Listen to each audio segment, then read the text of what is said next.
Siapakah Insinyur Salah Atia ini? Mengapa kematian beliau menggemparkan Kairo dengan pemakamannya yang dihadiri lebih dari 1,5 juta orang? Mari kita simak kisah dari Asosiasi Universitas Islam Mesir ini. Al-Kisah dari kampung kecil bernama Tafana al-Ashraf, distrik Midghamir, Provinsi Dakohlia, Mesir, ada 9 orang sarjana miskin lulusan Fakultas Pertanian. Lalu mereka pun sepakat membuat sebuah peternakan unggas, sembari mencari mitra ke-10. Namun mereka terbentur modal, maka dengan sekuat tenaga mereka kumpulkan dari hasil menjual tanah, perhiasan istri, hingga meminjam. Meski tidak banyak terkumpul, namun mencukupi untuk memulai usahanya. Pertanyaan tersisa, siapa mitra yang ke-10? Insinyur Salah, satu dari mereka pun berkata, "Aku sudah menemukan mitra yang ke-10. Siapa?" kata teman-temannya. "Allah," lanjutnya. "Allah akan menjadi mitra usaha kita yang ke-10. Allah akan mendapat 10% dari keuntungan kita. Dengan perjanjian, Allah yang akan memberikan perlindungan dan pemeliharaan, keamanan dari segala wabah penyakit." Akhirnya mereka pun sepakat. Kontrak kerjasama pun ditulis secara rinci dan dicatatkan ke notaris, lengkap dengan peran mitra ke-10 tersebut. Tak disangka, setelah 1 musim bisnis mereka langsung meroket, jauh dari yang dibayangkan sebelumnya. Lalu mereka pun kembali bersepakat menambah jatah keuntungan mitra ke-10 menjadi 20% di musim kedua, dan begitu seterusnya hingga mencapai 50%. Lalu bagaimana keuntungan mitra ke-10 itu dialokasikan? Dimulai dengan membangun sekolah dasar Islam putra, lalu lanjut putri, kemudian sekolah menengah putra, kemudian putri. Tambah lagi madrasah alia putra, lalu putri.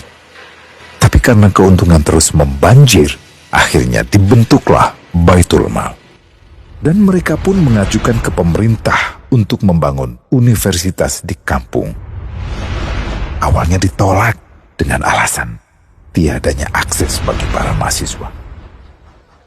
Tak berapa lama mereka pun mengajukan pembangunan universitas lengkap dengan stasiun kereta beserta jalurnya dengan biaya mandiri. Akhirnya permintaan ini disetujui, dan pertama dalam sejarah Mesir berdirilah sebuah universitas di perkampungan kecil.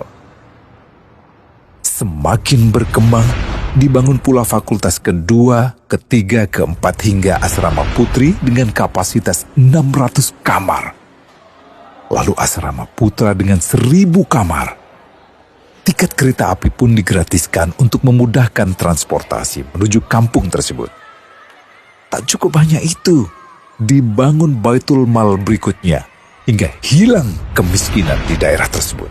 Dan program ini diduplikasi ke kampung-kampung lain hingga bisa dikatakan tak ada kampung yang disinggahi Insinyur Salah kecuali akan dibangun Baitul Mal untuk warga.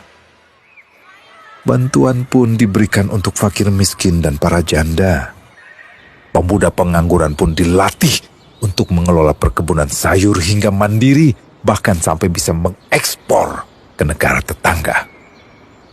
Pada saat panen raya, seluruh penduduk dikirimi paket sayur. Di hari pertama Ramadan diadakan buka puasa bersama untuk seluruh penduduk desa. Mereka memasak dan hadir ke lapangan yang dipenuhi beraneka makanan. Disiapkan juga perabotan untuk gadis-gadis yatim yang ingin menikah. Dan ini semua merupakan sedikit dari banyaknya kebaikan yang dilakukan oleh Insinyur Salah.